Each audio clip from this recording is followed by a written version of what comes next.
I want to bring in Myla Morales. She's a former makeup artist for Diddy and also Cassie Ventura, working for Diddy for years and eventually becoming a friend of Cassie's. In 2010, Myla alleges that she heard Cassie being physically abused and was a witness to the aftermath of the alleged attack. She joins me now. Myla, thank you so much for being here. This has been, for so many people, illuminating, infuriating, troubling, devastating. You can go down the list of things, but it's so difficult to speak about. I know. Being a witness of anything. Tell me how you must be feeling just knowing that this has even come to light. Well, I have kept this secret for like 14 years. I mean, the first time I experienced it was 2010, and I was in the hotel room when Puff came in, and I had no idea Cassie left. And when I woke up, I just saw his presence come into the room.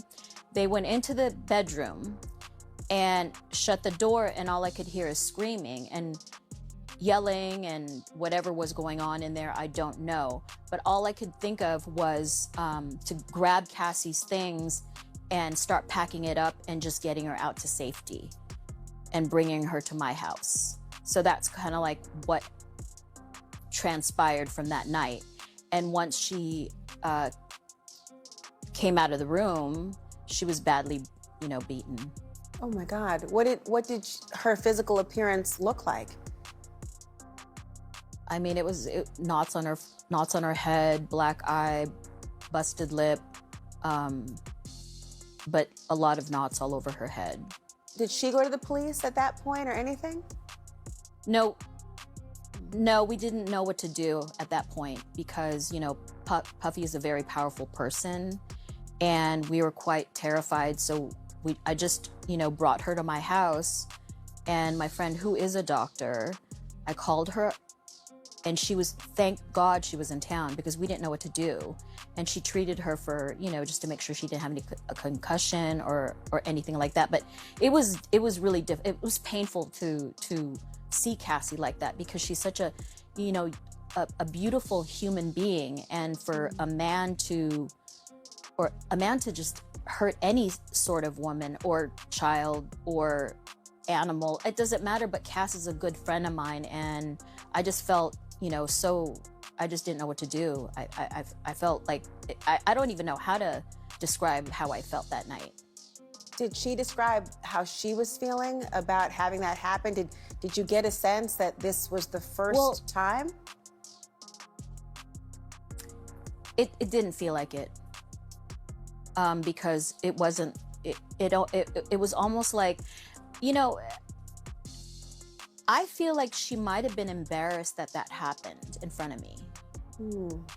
But the entertainment industry has always been a place for fame, wealth, and talent, but behind the glitz and glamour, there's often a darker reality.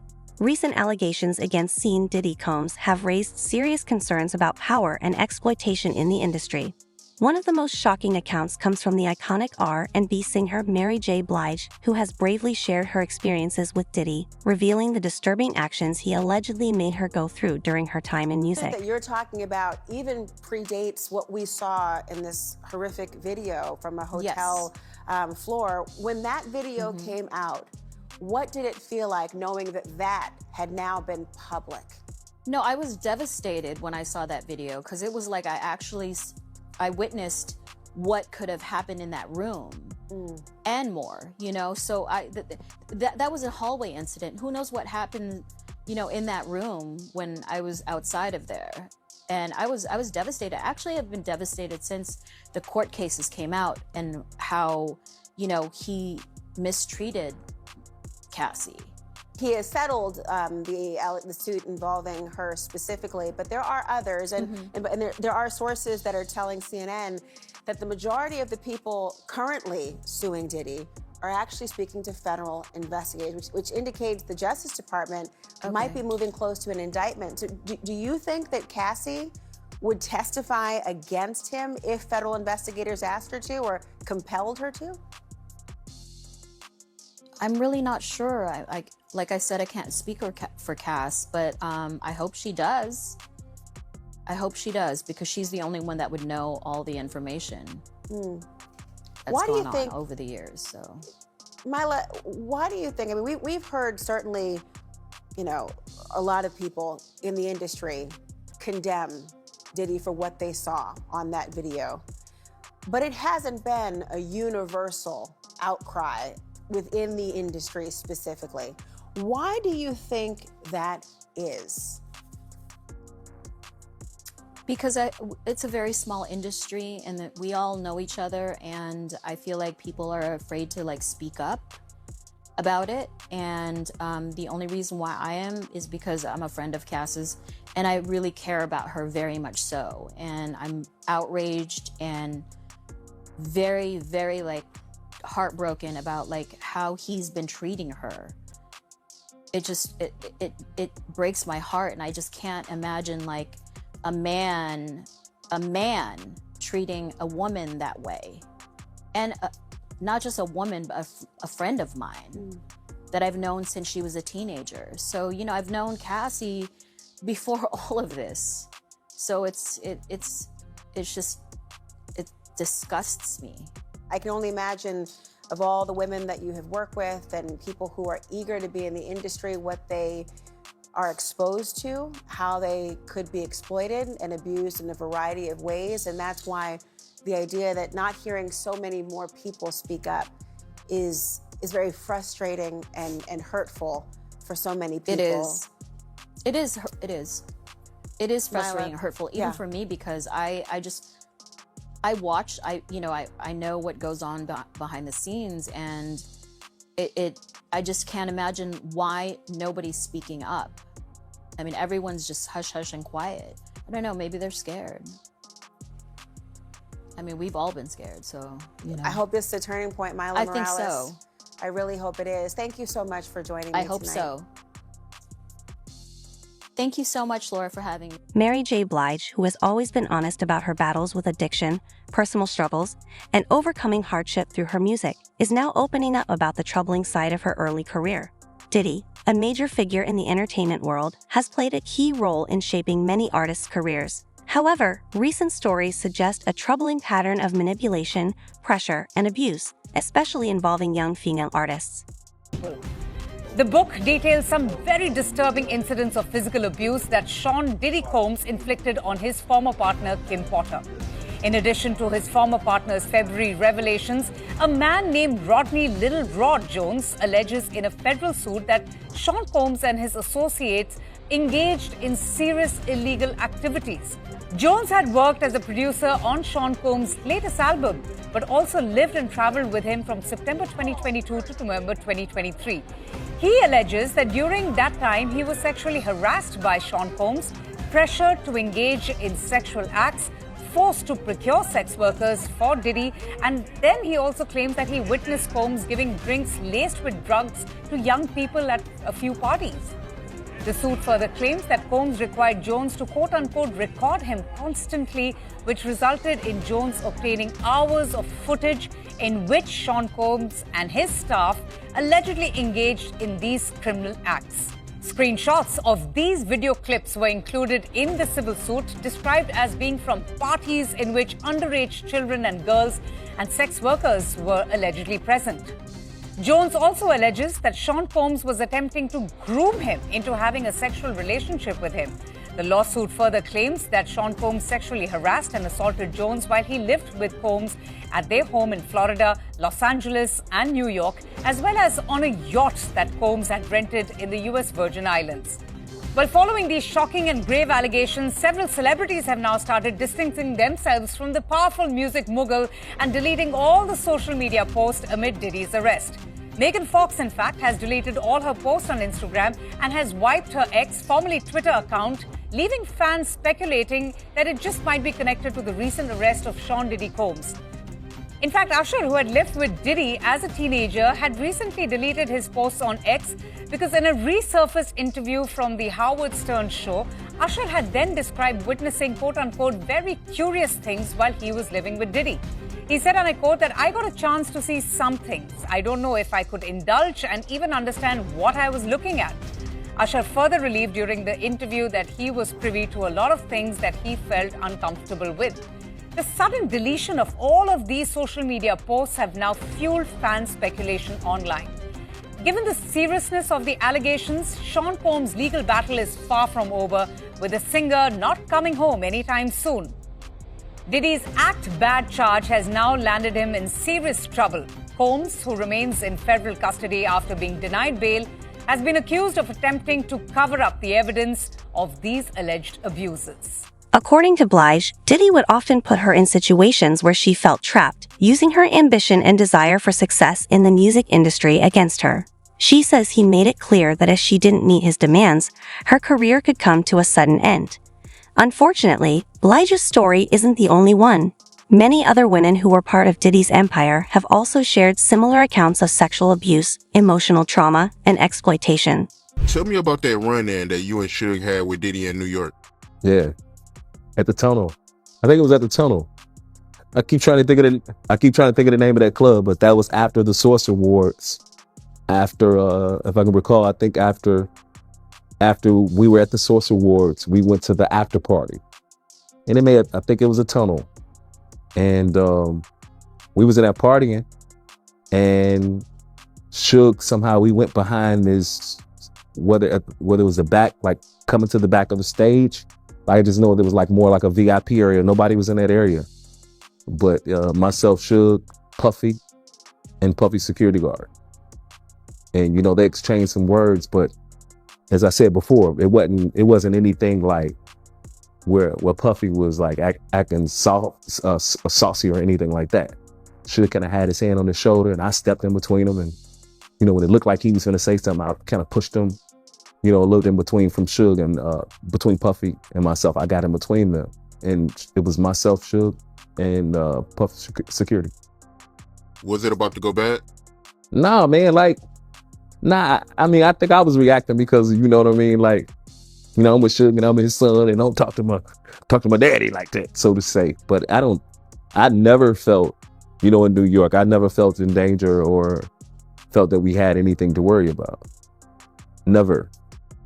And this is the same Social Awards where Suge, he got on stage and he took shots at Diddy, right? And you was on stage too, right? Yeah, I think this was after the Source Awards where he got on stage and he said, if y'all don't want to be around the dancers, the producers dancing all in your videos, come to Death Row. Yeah, behind stage on that. And when y'all was in New York for that award show, y'all actually met up with Misa, right? Nah, we didn't meet up with nobody. They came to us. You know, like I told you, Suge was like the president, bro. Like, that was the man that was moving around with hundreds and hundreds of millions of dollars and $100,000, $200,000 in the briefcase private jets at that time. So he was just a magnet, you know what I mean? And Suge would come. I wish I could remember the name of the hotel, but it was a penthouse hotel, big suite. And when Misa and them came, they came with probably 6 or 7 girls, maybe more than that. But I can remember in that bunch was Mary, Misa, and either Devontae, baby mama, KC's baby mama, one of the Jodeci guys. Like, all of them used to hang in a clique real tight together. And you know, to me, it's just like the same shit that go on. Like right now, it was kind of no different. These allegations are now part of a larger investigation into Diddy's alleged involvement in abuse and exploitation. In September 2024, charges were filed against him, accusing him of coercing and abusing victims to satisfy his personal desires, while also protecting his reputation and covering up his actions. The seriousness of these claims has sparked multiple high-profile lawsuits and criminal investigations, attracting significant public attention. Where, you know, at that time, Suge was the man. I was coming to his room and to chill with him, and we partied in the room, drink, big ass room. So yeah, it was that time. You know, it was big during that time. So to say. And all they baby mamas was ready to get it popping. Yeah, man. I ain't meet a baby mama that wasn't ready to go when Suge was ready. Like you better watch it. As close as I was to him, I watched him. I am not leaving my baby mama in the room with that nigga. I never, not the only, not even the one I don't like, or the one that don't like me. Cause that's how that nigga move. There is no, oh, I'm not gonna mess with her. I mean, that's how he got with Miss LA. Oh, he got with her the same way, yo? I mean, you know what I'm saying? That was his boy Drake. I'm sure it was a little, I think he just fell in love with the sneaky link. He was in jail. It was easy. And you just being around Suge, you was knocking down some of the females too. You want me to say with Mary? You want me to say with Mary though? Stop this dialogue. I'm not finna get into that. I don't want no problems. I don't want no problems. My music going too good. I don't want no problems. But I mean, nothing I said was a lie. And all of that was during that same time. And this right here is definitely like proof. So we don't know. It might be some pictures to what I've already said that's coming forward soon.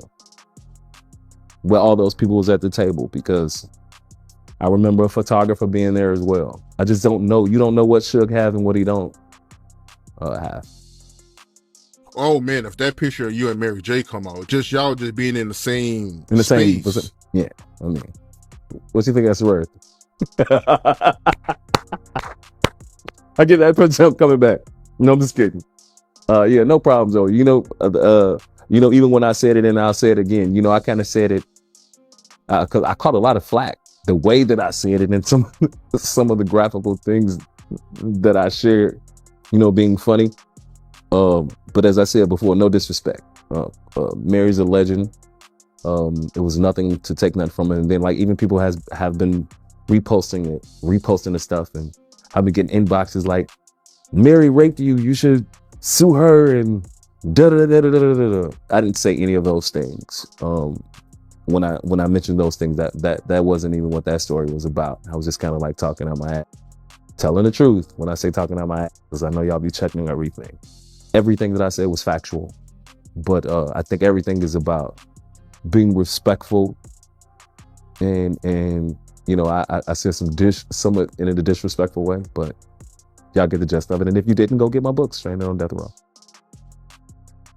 Mary J. Blige's revelations come at a time when Diddy is already facing several legal challenges. One of the most significant is the lawsuit filed by Cassie Ventura, a former girlfriend and collaborator who accused him of years of abuse. Filed in November 2023, the lawsuit claims Diddy manipulated and controlled Ventura over a 10-year period, starting when she was just 19. Although the lawsuit was settled for an undisclosed sum, it highlighted a troubling pattern of behavior that echoes the allegations Blige has now made. New male accusers now say Sean Diddy Combs sexually assaulted them, according to civil lawsuits filed today in New York. The lawsuits filed anonymously allege a pattern of conduct similar to what other Combs accusers have alleged, saying that Combs would invite them for a meeting, they would have a drink, get woozy, and then wake up to Combs raping them. Combs' attorneys calling the new accusations lies, denying Combs ever sexually assaulted anyone. Our senior investigative correspondent Aaron Katursky joins us now for more. So tell us about these new civil lawsuits that have been filed, and is this the first time that the accusers have actually been men? I mean, we did hear from one accuser in the past couple of weeks, right, Aaron? So it seems like more men are coming forward. These aren't the first men to accuse Sean Combs of sexual assault, but they are coming forward as a trio filed by a plaintiff's attorney named Thomas Giuffre, who says he had more than 60 people come to him to ask about suing Sean Combs, and he only filed these three that he says he was able to vet. He says they followed a pattern of people coming into Sean Combs's orbit in one way or another, being plied with a spiked alcoholic drink, and then waking up to having Combs sexually assault them. Now, Combs, as you mentioned, Kira, has denied sexually assaulting anyone, has called these new accusers liars. One of the men worked for Combs, and he says that he went to a meeting arranged at a hotel where Combs was saying to talk about some kind of monetary payment for jobs that he never got paid for. That's when he says he was attacked. We will follow all the details and all the investigations because they don't seem to be going away. Just the lawsuits continue to grow. Investigative correspondent Eric Kontursky, thank you. Recent revelations from Blige, Ventura, and other accusers have painted a troubling picture of bad boy records, revealing a culture of exploitation and abuse.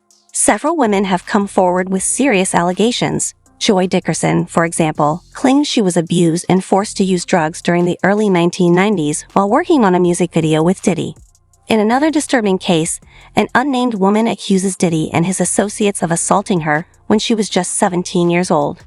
These allegations contribute to a growing body of evidence against Diddy, raising serious questions about his behavior, both within the music industry and beyond. Right to it then, to be what you were doing in your team, y'all had to have seen some evil shit. Like some pretty fucked up shit coming from niggas with money, I'm assuming. Well, you see that from niggas who don't have money also. Right.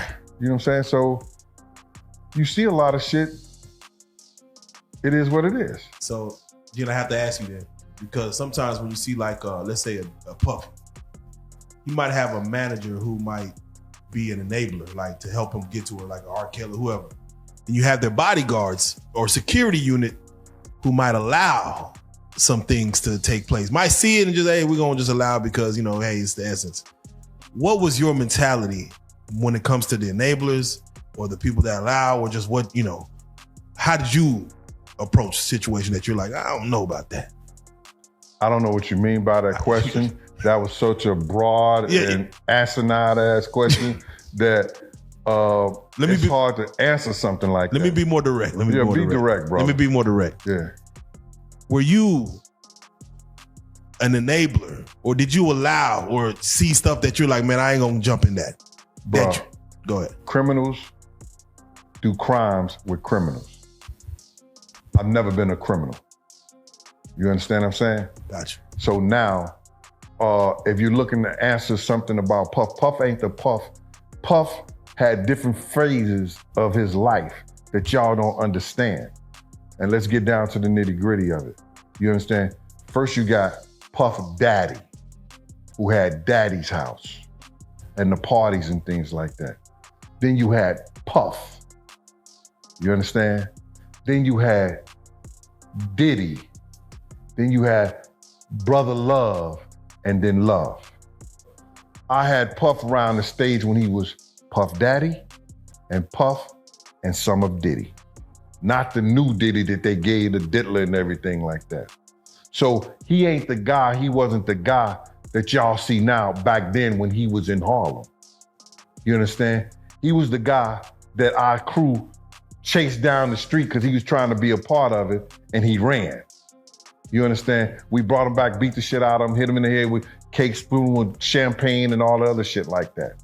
He was wanted to be a part of us. He was the one used to beg, don't go to the party, please, please, I'm on my way, so he could walk in the club with us. You understand? So to answer that question, bro, you're not doing nothing that's gonna cost my livelihood. You understand?